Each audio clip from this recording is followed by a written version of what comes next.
a aluna fala que tem dificuldades em interpretação, o outro diz que se complica em matemática, e aí o terceiro, desesperado, diz que eu tenho dificuldades em interpretar as questões de matemática. E a pergunta vai dizer o quê? Levando-se em conta o texto X, é possível inferir que o Brasil fica em último lugar em ranking da educação por conta da inabilidade matemática dos alunos.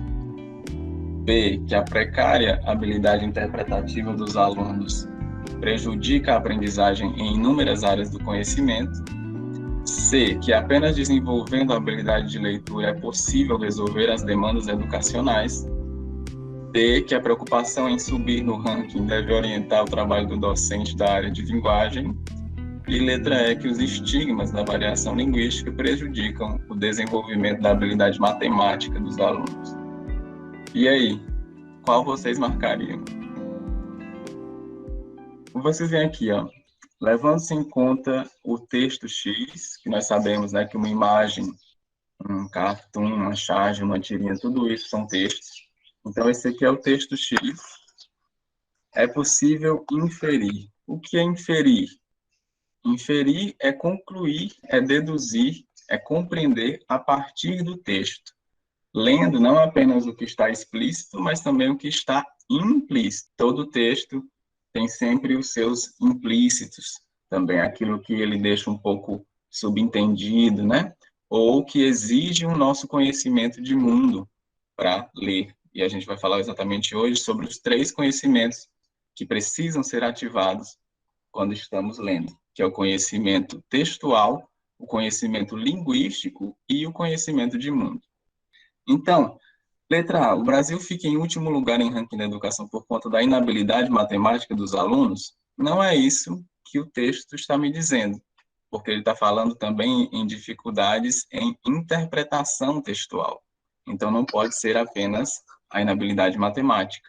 Que a precária habilidade interpretativa dos alunos prejudica a aprendizagem em inúmeras áreas do conhecimento.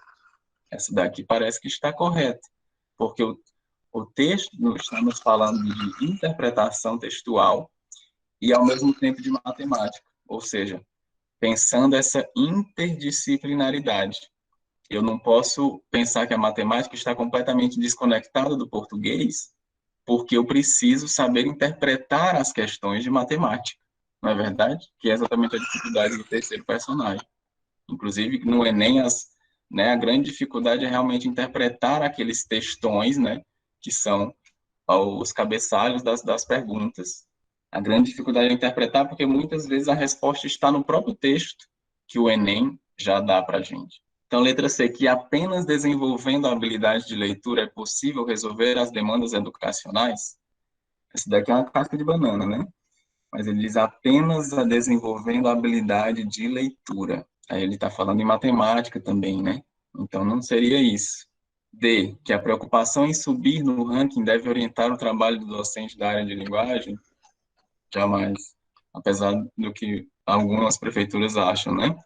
E letra E, que os estigmas da variação linguística prejudicam o desenvolvimento da habilidade matemática dos alunos? Também não. Conhecer a variação linguística nos serve para não ter preconceito linguístico. Não é isso que vai prejudicar a nossa interpretação textual. Então, a alternativa B realmente se confirma, e segundo o texto é possível inferir, ou seja, por mais que alguém possa concordar com qualquer uma das outras questões, uma questão de interpretação textual não está me perguntando o que eu acho, está me perguntando o que o texto diz. É interessante a gente fazer essa separação nas questões de interpretação textual.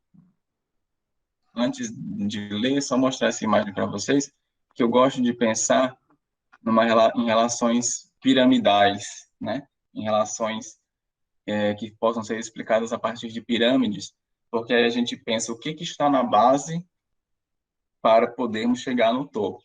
Então, pensando esses 3 conhecimentos numa relação piramidal, uma relação de pirâmide, eu considero que o conhecimento de mundo que também a gente chama de conhecimento enciclopédico, ele está na base.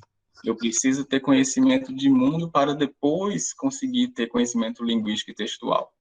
É aquela frase do Paulo Freire em que ele vai dizer que a leitura do mundo precede a leitura da palavra. Ou seja, quando eu vou para um texto, eu estou carregando tudo aquilo que eu sei do mundo, do meu mundo, claro, da minha experiência de vida.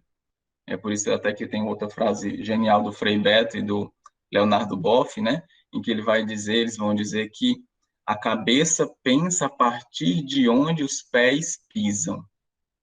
Genial, né? Porque o que é que isso quer dizer? Que eu não posso negar a minha origem. Eu sei de diversas coisas porque eu sou piauiense, eu nasci em determinada região, eu tenho determinados conhecimentos que nunca serão os mesmos de um russo, de qualquer pessoa que nasceu em outro lugar, nunca serão os mesmos de um paulista, porque a cabeça pensa a partir de onde os pés pisam. E a gente precisa parar para ler o nosso mundo, sem preconceitos também contra esse mundo, né? Porque muitas vezes a sociedade e a televisão ficam defendendo essa ideia da metrópole. Então a gente precisa parar para ler o nosso mundo, seja ele no interior, seja ele numa zona rural, sem preconceitos contra esse mundo e parar para perceber esse texto que nos rodeia. Tudo é um texto que pode ser lido. E aí eu preciso, então, dessa leitura enciclopédica. Por que enciclopédica? Por que a gente chama também leitura de mundo de leitura enciclopédica? Porque a enciclopédia é aquilo que quer abarcar tudo, né? E o mundo é esse tudo. Não quer uma enciclopédia. É um conjunto de conhecimentos que quer falar sobre todas as coisas. Uma grande utopia da modernidade é a enciclopédia, que hoje, inclusive, nem é possível imprimir mais uma enciclopédia porque é impossível. De tanto que o conhecimento humano já cresceu, hoje as enciclopédias são todas na internet, porque se você fosse imprimir, por exemplo, o que tem na Wikipédia, eu já vi essa estatística em alguma revista, não me recordo exatamente, mas daria a volta à Terra várias vezes de papel. Olha que loucura, né? E é porque a Wikipédia é só a Wikipédia, não é nenhuma enciclopédia acadêmica, universitária. É uma enciclopédia em que qualquer um pode ir lá, todos nós podemos ir lá e escrever alguma coisa. É uma enciclopédia coletiva, colaborativa, né? Então, a gente pode usar a Wikipédia para estudar? Claro que sim. Só tem que ter uma leitura crítica daquilo que está lá. Saber que quem escreveu não necessariamente é um especialista na área, pode estar falando alguma besteira, né? Tem até textos mal escritos, inclusive a gente precisa ter um olhar crítico sobre a Wikipédia, mas não também dizer que não pode ler. Claro que pode. Então vamos lá. Como eu estava falando, o conhecimento enciclopédico na base, depois o linguístico e acima de todos, o conhecimento textual. Então vamos começar pelo enciclopédico, já que eu estou falando que ele está na base. Na leitura, além do conhecimento linguístico e textual, ativamos o conhecimento que temos das coisas do mundo. Um texto é um recorte da realidade produzido em um determinado tempo, em um determinado contexto, com uma determinada intenção. A intencionalidade do autor, a situação do texto, a situacionalidade de cada texto. Um texto também se comunica com outros textos, faz referência a saberes presentes em outros textos. Pois, como vimos, todo discurso é atravessado por outro, todo dizer se apoia em um já dito. Então, nós vamos falar bastante também nesse semestre, e todo a ementa do primeiro ano trabalha muito a questão da intertextualidade. Então, todo discurso é atravessado por outro, eu só digo a partir de um outro dizer. Mesmo que não seja necessariamente citar um texto, mas no momento em que eu trago a minha leitura do mundo, eu já estou lidando com leituras, trabalhando de alguma forma o intertexto. E no meio da pirâmide está o conhecimento linguístico, que diz respeito ao conhecimento que temos da língua. Então, esse conhecimento linguístico, na minha pirâmide, é o que faz exatamente a relação entre o conhecimento de mundo e o conhecimento textual. a língua, a linguagem é o que faz essa mediação entre o nosso mundo e os nossos textos, né? Lá na nossa primeira aula sobre linguagem verbal e não verbal, a gente falou sobre isso. Que é através da linguagem que eu posso compreender o mundo e que eu posso, inclusive, modificá-lo e pesquisá-lo, né? Tudo se dá através da linguagem. Os conhecimentos científicos são expressos através da linguagem, né? Inclusive a matemática precisa inventar uma nova linguagem para poder dar conta das suas fórmulas. Tudo isso são linguagens. Então, o conhecimento linguístico diz respeito ao conhecimento que temos da língua, vista como um código. Olha aí os elementos da comunicação que estão trabalhando também, né? O código, isto é, um conjunto de sinais que permite a comunicação e a interação entre os sujeitos.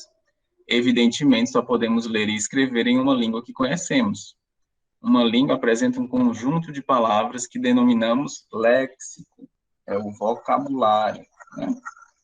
Que palavras nós conhecemos. Nós nunca conheceremos todas as palavras, nem mesmo da nossa própria língua portuguesa, porque são milhares. Mas quanto maior for o nosso léxico, o nosso vocabulário, melhor nós conseguiremos ler e escrever. Eu até brinco com meus alunos que se vocês quiserem aumentar o seu léxico, vocês aprendam uma nova palavra por dia, tatuando essa palavra no braço, escrevendo aqui no pulso ou em qualquer outro lugar que vocês prefiram, mas um lugar onde você vai ver, olhar essa palavra algumas vezes durante o dia, né? Que aí você nunca mais vai esquecer essa palavra. Quem não sabia o que é léxico, pode começar por ela hoje, tatuando o léxico no braço.